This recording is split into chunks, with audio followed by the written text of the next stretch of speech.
ఈ ప్రభుత్వం ఏర్పడి 2 సంవత్సరాలు పూర్తి అవుతూ ఉంది. దాదాపుగా 50% 50% ఆఫ్ ద టెన్యూర్ వాళ్ళ యొక్క ప్రజలు ఇచ్చిన మ్యాండేట్ 50% అయిపోయి వచ్చింది. 50% కంప్లీట్ అయింది వాళ్ళ పరిపాలన 5 సంవత్సరాల్లో భాగంగా. ఇంతవరకు వాళ్ళు ఎన్నికలలో ఇచ్చినటువంటి హామీలు ఏమీ నెరవేర్చకపోవటం, రాష్ట్ర అభివృద్ధిని తిరోగమనం పట్టించడం, ప్రజల యొక్క మనుగడను ప్రశ్నార్థకంగా మార్చి అన్ని రంగాలలో వైఫల్యమైనటువంటి మాట మనకు స్పష్టంగా కనపడుతూ ఉంది. ఈ 2 సంవత్సరాల పాలన వైఫల్యాల గురించి వైఎస్ఆర్ కాంగ్రెస్ పార్టీకి సంబంధించిన నాయకులు మండల స్థాయిలో కూడా, పట్టణంలో మండల స్థాయిలో కూడా వివిధ స్థాయిలో నిరసనలు వ్యక్తం చేశారు.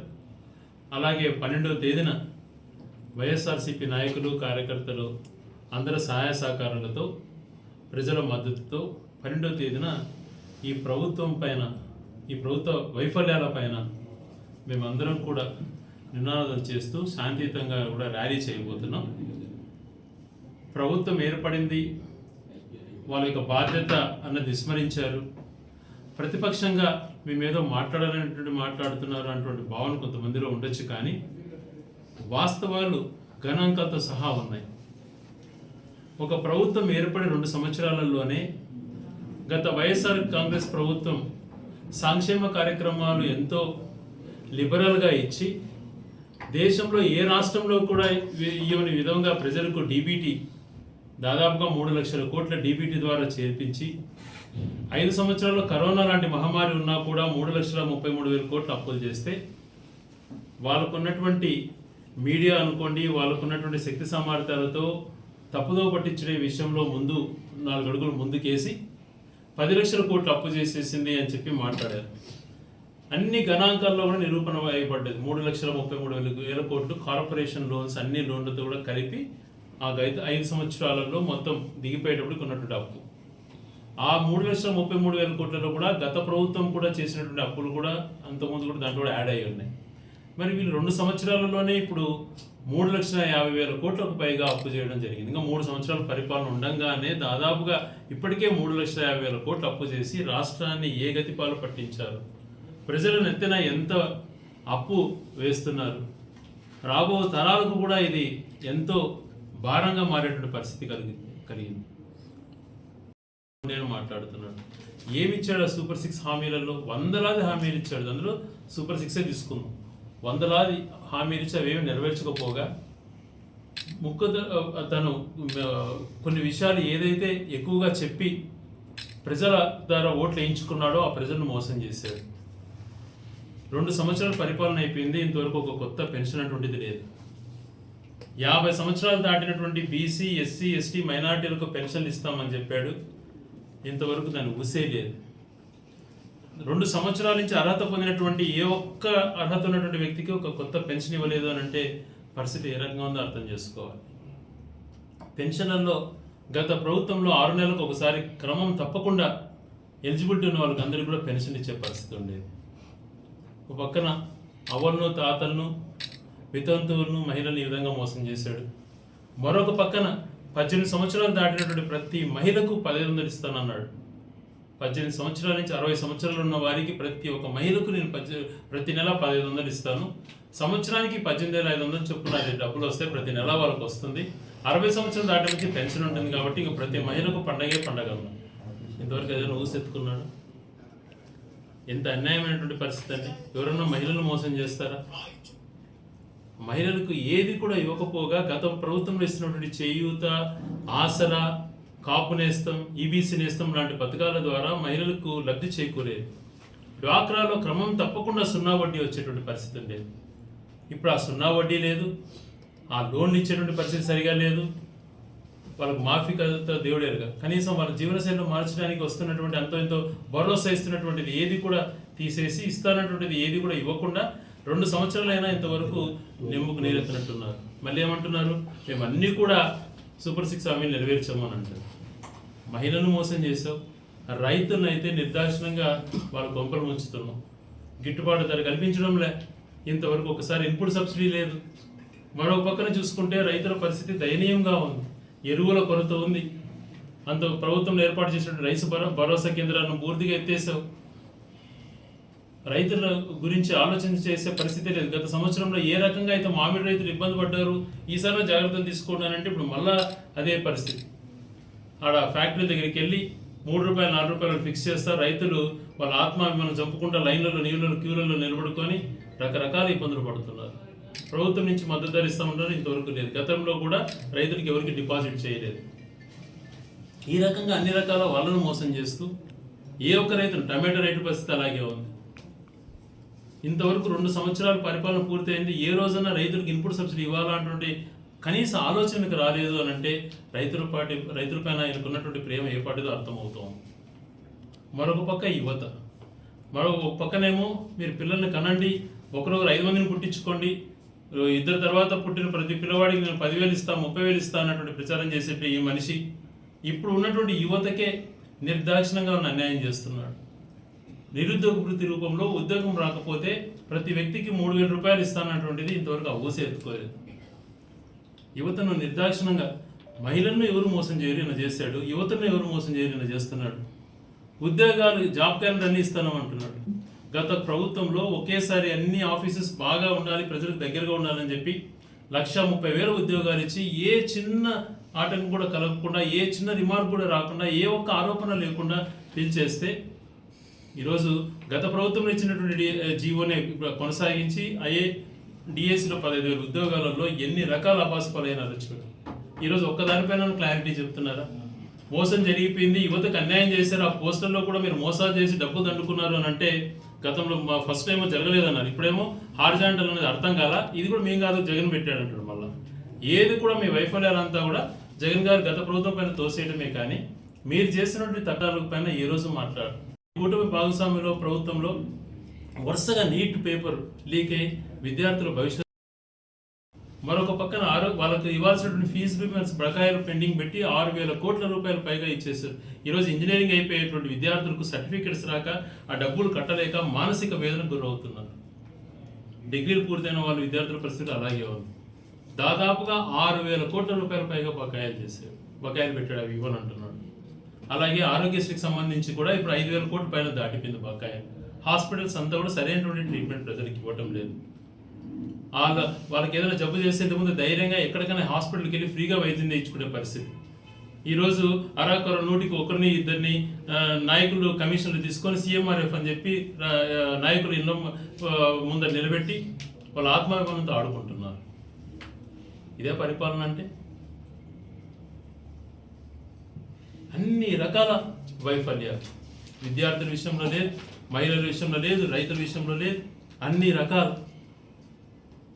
పెన్షన్లు ఇవ్వలేదు, మహిళలకు డబ్బులు ఇవ్వలేదు, రైతులకు ఇస్తానటువంటి ప్రతి సంవత్సరం ఇస్తానంటే ₹20,000 ఒక సంవత్సరం పూర్తిగా ఎగరగొట్టావు, 2వ సంవత్సరం కూడా పూర్తిగా ఇవ్వలేని పరిస్థితి ఏర్పడింది. అమ్మఒడి ఒక సంవత్సరం పూర్తిగా ఎగరగొట్టేసావు, ఒక సంవత్సరం ఇచ్చావు, 2వ సంవత్సరం ఇంకా విధి విధానాలలోనే ఉన్నారు. మీ ప్రభుత్వం ఏర్పడి 3వ సంవత్సరంలో పడింది, ఇంతవరకు ఒకటేసారి అమ్మఒడి ఇచ్చారు, రైతులకు ఒకటేసారి ఇచ్చారు. ఇవన్నీ ఎగరగొట్టి మోసం చేస్తున్నటువంటి విషయం మీకు తెలియటం లేదా? యువత నడ్డి విరిచారు. వాళ్ళకు ఏదో పరిశ్రమలు అని చెప్పేసి ఊరికే భూములు ₹99 పంచుతూ పప్పులు వెళ్ళాలా ఏవో వచ్చేస్తే భ్రమింపజేసి దోచుకుంటున్నారు యువకుల పేరు చెప్పి. ఎక్కడ పరిశ్రమలు ఏర్పాటు చేయలేదు. ఈరోజు గతంలో శ్రీ సిటీలో ఏర్పడిన పరిశ్రమలు తీసుకోండి, వైజాగ్లో వచ్చిన పరిశ్రమలు తీసుకోండి, పోర్ట్స్ తీసుకోండి, ఇవన్నీ గత ప్రభుత్వంలో జగన్ గారు చేసినట్టే కానీ మీరు ఏది కూడా చేయలేకపోయినారు. ఇంకా గ్రామీణ ప్రాంతాలలో కానీ పట్టణ ప్రాంతాలలో కానీ నివాసము వాళ్ళకి ఏదైతే అత్యంత అవసరమైనటువంటి హౌసింగ్ అనేటువంటిది ఉందో గత ప్రభుత్వంలో 30 లక్షల మందికి పట్టాలు ఇచ్చి ఇల్లులు ఇస్తే కాలనీలు ఏర్పాటు చేస్తే ఇప్పుడు 2 సంవత్సరాల ప్రభుత్వం ఏర్పడి ఒక్క ఇల్లు కూడా మీరు మంజూరు చేయకుండా గత ప్రభుత్వం ఇచ్చినటువంటి గృహాలని మీరు గృహప్రవేశాలు చేస్తామని అక్కడొకటి చేసుకొని ప్రజలను మోసం చేస్తున్నారు. ఒక కొత్త హౌసింగ్ ఇచ్చారా ఈ ప్రాంతాలలో అనేది ఒక్కసారి మీరు బేరీ చేసుకోండి. అన్ని రంగాలలో వైఫల్యం. ఇవన్నీ ఒక ఎత్తు అయితే లా అండ్ ఆర్డర్ విషయం ప్రభుత్వం ఏర్పడిన రోజు నుంచి నిర్దాక్షిణంగా చేయడం, వెనుగొండలో రషీద్ అనేటువంటి వ్యక్తిని చంపినటువంటి విధానం వందలాది మంది కార్యకర్తలను చంపినటువంటి విధానము, వీళ్ళు చేసినటువంటి దౌర్జన్యాలు, అక్రమాలు చూస్తే మీకు ఆల్రెడీ మీకు బ్రాండ్ ఉంది వెన్నుపోటని. మీది హత్యల పార్టీ, ప్రజలను నిర్దాక్షిణంగా చంపే పార్టీ అని కూడా మిమ్మల్ని అనొచ్చు. ఇవన్నీ అపవాదులు మీపైన పెట్టుకొని మళ్ళా అవతల పార్టీని డిమోలైజ్ చేయడానికి గుడ్డలని మాట్లాడుతున్నారు మీరు. ఈరోజు వివేకానంద రెడ్డి గారి హత్య విషయంలో ఆశ్చర్యకరంగా ప్రపంచంలో ఎక్కడా ఉండదు. ముద్ద అయినటువంటి దస్తగిరి గారికి సిద్ధార్థ లూథ్రా గారి లాయరు, చంద్రబాబు నాయుడు గారికి ప్రభుత్వానికి అన్ని విషయాల్లో సిద్ధార్థ లూథ్రా గారి లాయరు. ముద్దాయికి ఒకే లాయరు, ముఖ్యమంత్రికి ఒకే లాయరు. అది వీళ్ళే పెట్టించారు. ప్రభుత్వం నుంచి కోట్లాది రూపాయలు, నెలకు ₹1 కోటి, ₹2 కోట్ల ఫీజులు చెల్లిస్తారు ప్రభుత్వం ప్రజల సొమ్ముని ఒక లాయర్కి. ఏంటండి ఇక్కడ జరుగుతుందా ఇట్లాంటివి? ఇదే ప్రభుత్వం నడపాల్సిన బాధ్యతగా నడిపించాల్సిన మనిషి యొక్క బాధ్యత ఇదే? సమాధానం చెప్పాలి వాళ్ళు. ఇన్ని రకాల వాళ్ళు ఒక పక్కన హత్యలు చేసి వాళ్ళే క్రియేట్ చేసుకొని ఇతరులపైన నిందలు మోపేటువంటి తత్వమే అవలంబిస్తున్నారు తప్పితే నీతి నిజాయితీగా ఎవరిని ఎట్లా తప్పు చేశారో వాళ్ళని శిక్షిద్దామన్నటువంటిది లేదు. వాళ్ళే విపరీతంగా ప్రోత్సహిస్తున్నారు. ఎక్కడ ప్రజాస్వామ్యం అన్నటువంటిది లేదు. ఏ ఒక్కరూ మాట్లాడకూడదు, ప్రశ్నించకూడదు. కోర్టు అన్నటువంటిది లెక్కలు కూడా లేదు. ఇన్ని రకాల వైఫల్యాలు చెందుతూ మళ్ళీ ఎదురుదాడి చేయటం. ప్రభుత్వం పవన్ కళ్యాణ్ గారు నేను రాజకీయాల్లోకి వచ్చిందే సుగాలి ప్రీతి హత్య గురించి అని మాట్లాడాడు. అది చేసింది చంద్రబాబు గారి పీరియడ్లో అయితే ఆయననేమన్నాడు. అధికారంలోకి వచ్చి 2.5 సంవత్సరాలు పూర్తయిపోయి 3వ సంవత్సరానికి వచ్చారు. సుగాలి ప్రీతి తల్లి, అయ్యా నా కూతురు కోసం రాజకీయాల్లోకి వచ్చానన్నావు, న్యాయం చేస్తున్నావా అని అంటే ఆమెను వేధించి లాస్ట్కి వాళ్ళనే పోలీసుల ద్వారా వేధించే తత్వం వచ్చారు. జగన్మోహన్ రెడ్డి గారి దగ్గరికి వచ్చింది. అన్న నువ్వు చాలా మంచివాడివి, ఆ టైంలో నీ ప్రభుత్వం హత్య జరగకపోయినా మాకు ఇల్లు ఇచ్చినావు, అనేక అవకాశాలు కల్పించావు. ఈ దుర్మార్గ ప్రభుత్వం మా పేరు వాడుకొని ఈరోజు నాకు న్యాయం చేయటం లేదు అని చెప్పి ఆ సుగాలి ప్రీతి తల్లి ఆవేదన చెందిందని అంటే వీళ్ళ ప్రభుత్వ వైఫల్యం ఏ పాటిదో ఒకసారి అర్థం చేసుకోమంటారు. ఒక సుగాలి ప్రీతి విషయమే కాదు, గండికోటలో ఒక మైనర్ బాలిక పైనటువంటి జరిగినటువంటి అకాయత్యం, పొంగనూరులో జరిగింది, మదనపల్లిలో జరిగినవి, కడప, బద్వేల్, నందికొట్కులకు సంబంధించిన ఇంతవరకు ట్రేస్ చేయలేదు ఒక అమ్మాయికి సంబంధించి. వీళ్ళు కల్పిస్తున్న భద్రత, వీళ్ళు ప్రజలకు భరోసా కల్పించేసి తప్పు చేస్తున్న వాళ్ళని శిక్షించకుండా ఆ ఎదుట పార్టీ వాళ్ళను ఏ రకంగా భయభ్రాంతులకు గురి చేయాలన్నటువంటి విషయాల్లో పనిచేస్తుంది పోలీస్ వ్యవస్థ. ఇది సరైనటువంటిదే? ఇది మీ ప్రభుత్వం తప్పిదం కాదా, మీ ఫెయిల్యూర్ కాదా అని చెప్పి మేము ప్రశ్నిస్తున్నాం. ఇన్ని రకాల వైఫల్యాలలో సంక్షేమంలో కానీ, లా అండ్ ఆర్డర్లో కానీ, మంచి చేసే విషయంలో కానీ దేంట్లో కూడా లేదు. వైజాగ్ స్టీల్ ప్లాంట్ను గాలికి వదిలేశారు, రోజుకు 10 మంది చచ్చిపోతున్నారు. దాన్ని కూడా ప్రైవేట్ పరం చేయాలన్నటువంటి ఒక ఆలోచనతో దుర్మార్గంగా కుట్రపూర్వకంగా చేస్తున్నారో అర్థం కావడం లేదు. ఈ రకంగా రాష్ట్రంలో అనేక దాంట్లని భయభ్రాంతులకు గురి చేయడం, ఇంకొక రకంగా చేయడం, ఏది కూడా తనకు అనుకూలంగా మలుచుకోవాలన్నటువంటి ప్రయత్నం చేయడం. ఆ రోజు గత ప్రభుత్వం పైన నువ్వు ల్యాండ్ టైటిలింగ్ యాక్ట్ పైన అన్ని నిందలు మోపావే, ఈరోజు నువ్వు అదే కదా చేస్తున్నావు. అదే కార్యక్రమాన్ని చేసి నువ్వు పబ్లిసిటీ చేసుకుంటున్నావు. ఈరోజు ఒక ఉదాహరణకి మన ప్రాంతంలోనే ఎంతమంది రైతులకు గత ప్రభుత్వం మేలు చేసింది అన్నట్టు ఆలోచన చేసుకోమంటున్నావు. ప్రతి ఒక్క రైతును వేలాది ఎకరాలు ఎప్పటి నుంచో చుక్కల కింద పడి వాళ్ళ పరిస్థితి చాలా అన్యాయంగా ఉంటే ఆ పూర్తిగా చట్టం తీసుకొచ్చి వాళ్ళకి హక్కులు కల్పించింది ప్రభుత్వం. దాదాపుగా ఒక నియోజకవర్గంలో, రాయచూరు నియోజకవర్గంలోనే 20-30 వేల ఎకరాలకు పైగా రైతులకు మేలు జరిగింది. పేదవారికి అది అన్యక్రాంతం కాకుండా, ఇంకొకరు దౌర్జన్యం చేసుకోకుండా, ఎవరికైతే అసైన్మెంట్ పట్ట చెందిందో ఆ మనిషికి 20 సంవత్సరాల తర్వాత ఆ వ్యక్తి పేరుతో ఉంటేనే అది లీగలైజ్ అతనికి చేయాలని చెప్పి చట్టం తీసుకొస్తే ఆ రోజు హేళనగా మాట్లాడే వాళ్ళు ఈరోజు మళ్ళీ ఆ చట్టాన్ని వాడుకొని వాళ్ళ దోపిడికి వీళ్ళు చేసుకుంటున్నారు. మనుషులను బ్లాక్మెయిల్ చేస్తూ మా పార్టీ వాళ్ళకే చేయాలా అని చెప్పి ఆ చట్టంలో ఉన్నటువంటి దాన్ని వాడుకొని వాళ్ళు ఇది చేస్తున్నారు. ఈ ఫ్రీ హోల్డ్ వల్ల పేద ప్రజలకు అసైన్మెంట్, దానివల్ల 2004 నుంచే భూ పంపిణీ కార్యక్రమం ఏ రకంగా జరిగింది అందరికీ తెలుసు. రాజశేఖర్ గారి పీరియడ్లో 5 సంవత్సరాలు కూడా భూ పంపిణీ కార్యక్రమం జరిగింది. వాళ్ళందరికీ ఆ భూములు రెగ్యులరైజ్ అయ్యేటువంటి పరిస్థితులలో వీళ్ళు దోపిడికి తెరెత్తుతున్నారు. మరొక పక్కన ఎక్కడ చూసినా మట్టి, ఇసుక, పట్టా భూములలో కూడా గుంతల మీద తవ్వేసేసి రైతును బెదిరించేటువంటి పరిస్థితి ఈ ప్రాంతంలో వచ్చింది అని అంటే ఎంత దౌర్జన్యం అండి ఇది ఎంతకాలం కొనసాగుతుంది? దౌర్జన్యాలకు అస్తవ్యస్తంగా వ్యవస్థలను వాడుకొని దేంట్లకే మీరు చేయాలన్నటువంటి ప్రయత్నం చేస్తున్నారు తప్పితే ప్రజాస్వామ్య రీతిలో చేయాలా, మంచి చేయాలా, ఇచ్చినటువంటి బాధ్యతను ఏ రకంగా చేయాలా అటువంటిది ఇంతవరకు చేయలేదు. అభివృద్ధి అంటారా? జిల్లా కేంద్రం అలాగే ఉంది.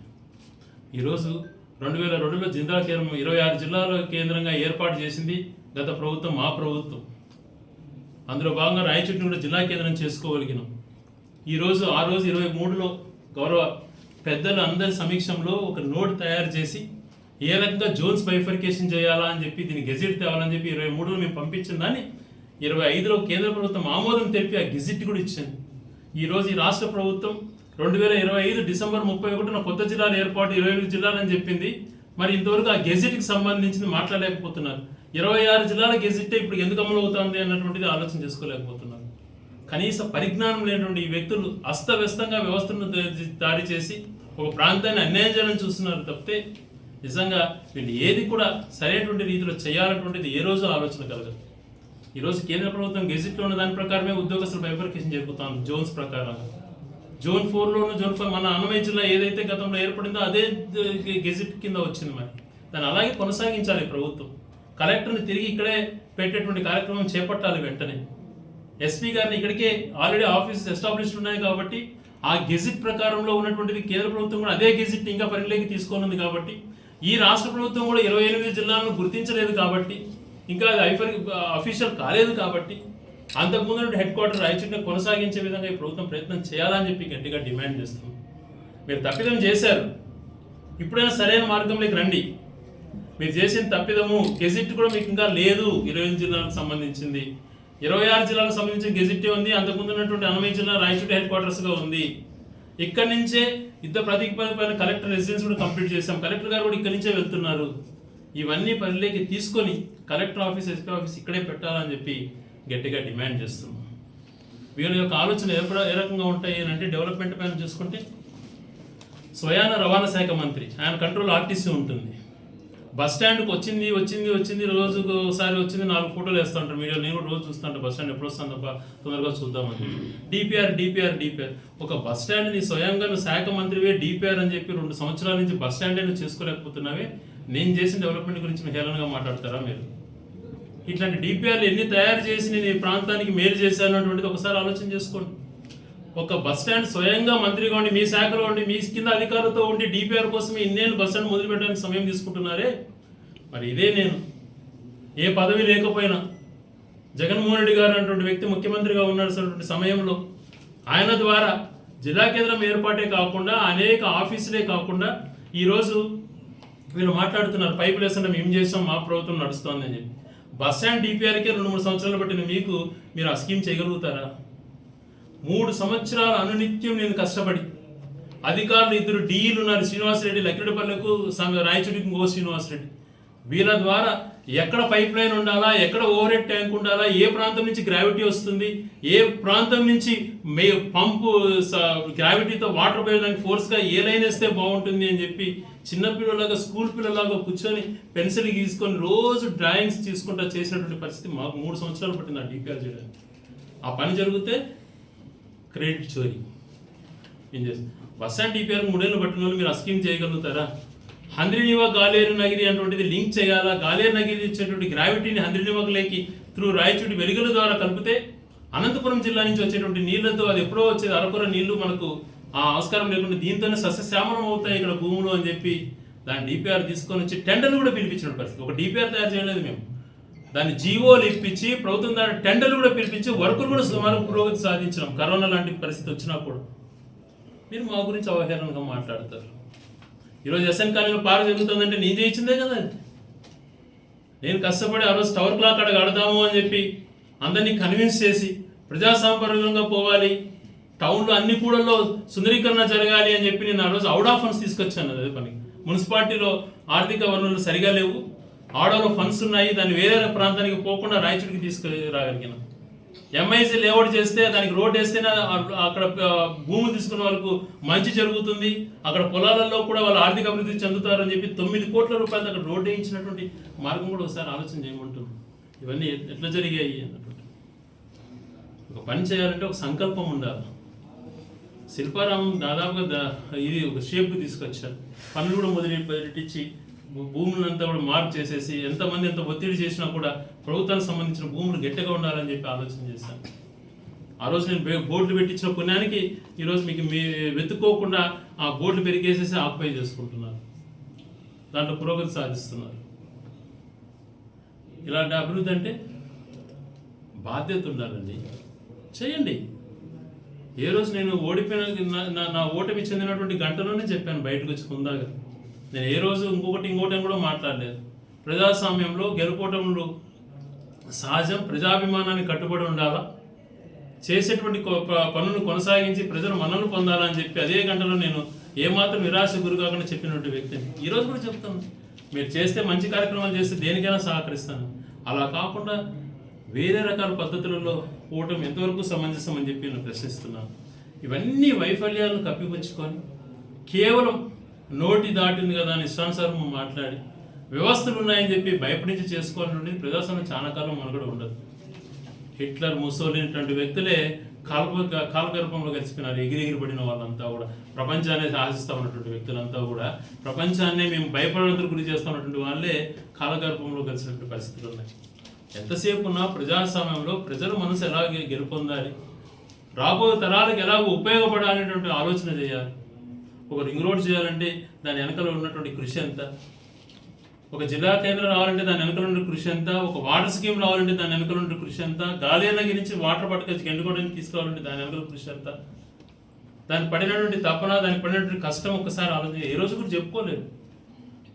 ఇవన్నీ బాధ్యత అనుకుంటాం. ప్రజలు ఇచ్చినటువంటి మ్యాండేట్ని అది ఒక బాధ్యత. ఇవన్నీ కూడా చేయాలి. ఆ కంటిన్యూస్ ప్రాసెస్ అనేది కొనసాగించాలి. అలా కాకుండా లేదు మా పద్ధతుల్లో మేము ఉంటాం, దౌర్జన్యాలు చేస్తామంటే చాలా కాలం మనుగడలో ఉండదు. ఈ కుటుంబ ప్రభుత్వం ఏర్పడిన తర్వాత నిత్యావసర సరుకులు ఎంత ధరలు పెరిగిపోయినాయి. ఈ 2 సంవత్సరాలలోనే డీజిల్, పెట్రోల్ పరిస్థితి ఒకసారి ఆలోచన చేయమంటున్నా. ఒక నెల రోజుల్లోపే 10 రూపాయల దాకా తీసుకుపోయినారు, పెంచేశారు. ప్రతిరోజు నిత్యం వాడుకునేటువంటి సిలిండర్ ధరలు రోజుకి 20 రూపాయలు, 30 రూపాయలు పెంచుకుంటూ పోతున్నారు.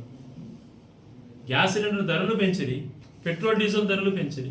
గతంలో ఏం మాట్లాడారు, ఈ రాష్ట్రంలో దేశంలో హైయెస్ట్ ఆంధ్ర రాష్ట్రంలో ఉంది పెట్రోల్ ధరలు అన్నారు. ఈరోజు మరి ఎందుకు తగ్గించలేకపోతున్నారు? పక్కన కర్ణాటకలో మనకన్నా చాలా తక్కువ ఉంది, తమిళనాడులో తక్కువ ఉంది, తెలంగాణలో తక్కువ ఉంది, పక్క ఒరిస్సాలో తక్కువ ఉన్నాయి. బార్డర్ స్టేట్స్ అన్నింటిలో మనకన్నా 5 రూపాయలు, 10 రూపాయలు తక్కువ ఉన్నాయి.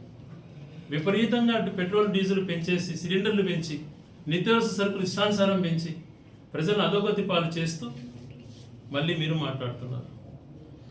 ఇన్ని రకాల ఈ ప్రభుత్వం వైఫల్యం చెందింది కాబట్టి ఖచ్చితంగా వైఎస్ఆర్ కాంగ్రెస్ పార్టీకి సంబంధించి వీళ్ళ వైఫల్యాలను ప్రజలకు తెలియచేసేందుకు 12వ తేదీన అందరూ వైఎస్ఆర్సీపీ నాయకులు, కార్యకర్తలు ఈ నిరసన కార్యక్రమంలో పాల్గొనాలని విజ్ఞప్తి చేస్తూ, ఈ ప్రభుత్వ వైఫల్యాలను దాదాపుగా వీళ్ళ టెన్యూర్ అర్థం కంప్లీట్ అయిపోతుంది కాబట్టి చేసే పరిస్థితులలో కూడా వీళ్ళు లేరు కాబట్టి ప్రజలు ఇంకా మోసం చేసి ఇంకా ఈ రాష్ట్రాన్ని అప్రూపాలు చేసే ప్రయత్నంలో ఉన్నారు కాబట్టి యువత, మహిళలు, రైతులు, ఉద్యోగస్తులు నిర్దాక్షిణంగా ఉంచడం, వాళ్ళకి ఇంతవరకు వాళ్ళకి సంబంధించింది ఐఆర్ ఇంతవరకు లేదు.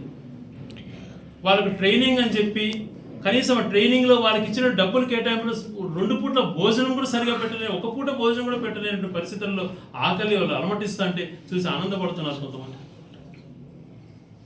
వాళ్ళకి ఏ రకంగా వాళ్ళకి ట్రైనింగ్ ఎంత ఇంపార్టెంట్, ఎందుకు పిలిపించినాం, వాళ్ళకి సరైన వసతులు ఉన్నాయా లేదా అన్నటువంటి చూసుకునే పరిస్థితుల్లో కూడా ఈ ప్రభుత్వం లేదు. వాళ్ళని కూడా బెదిరించేటువంటి తత్వంలో చూడడం. కానిస్టేబుల్స్ పరిస్థితి ఘోరంగా ఉంది. వాళ్ళని మాట్లాడే విధానంలో గౌరవం లేకుండా వాళ్ళని సంబోధించే విధానం చూసి నేనే బాధపడుతున్నా. ఒక అధికారిని నీకన్నా పెద్దవాడైనా చిన్నవాడైనా గారు అని సంబోధించాలా, లేకపోతే పేరుతోనే పిలవాలి, కానీ ఏకవచనంతో పిలిచేటువంటి పరిస్థితి రాజకీయ నాయకులకు ఏర్పడడం దురదృష్టకరం.